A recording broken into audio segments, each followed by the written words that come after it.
J.M. Kariuki was a popular young politician and former freedom fighter who spoke out against the greed and nepotism of his government.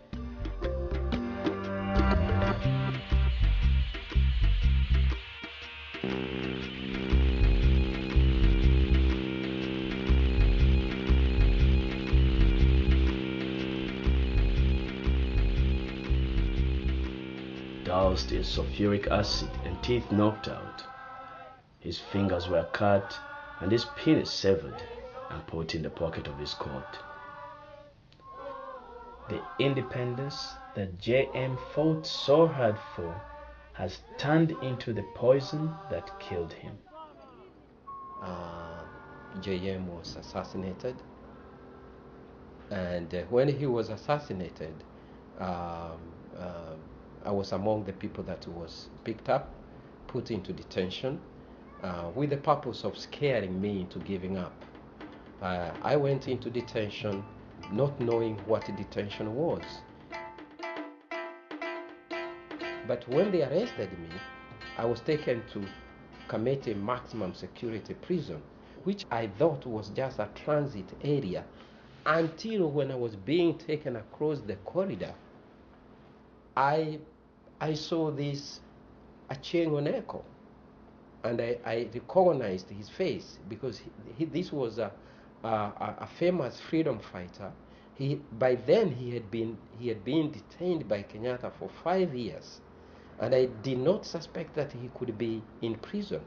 When I saw his face, I tell you, I got a shock, because I knew that in fact I was now in detention, and detention was a prison inside the prison.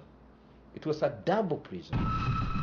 So I was kept under this solitary confinement that was such a trauma that I actually thought it was going to kill me.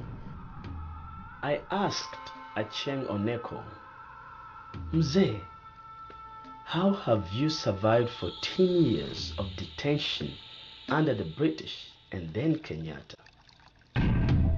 He said, young man, this is a hard place, and I have seen it break many. To survive here, you have to avoid going to war with the stone walls. Your real enemy is not these stone walls, but those who brought you here to be broken by them. Isolation and confinement breaks people faster than anything. Cultivate the friendship of the Askaris. They will tell you what is going on outside and break the isolation they are here to enforce.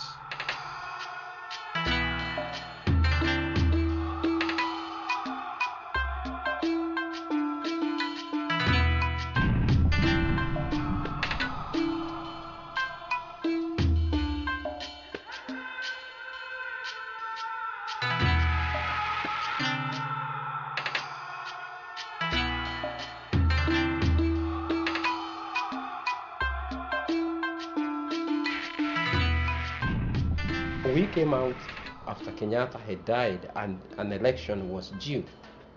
And in fact, Moi invited me. I was invited to his house, and I was asked whether I wanted to take part in the elections, and I said sure.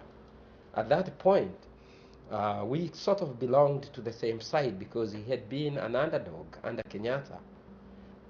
But no sooner had I gone into parliament and he started raising issues that he himself was speaking about publicly, then he started to fight me.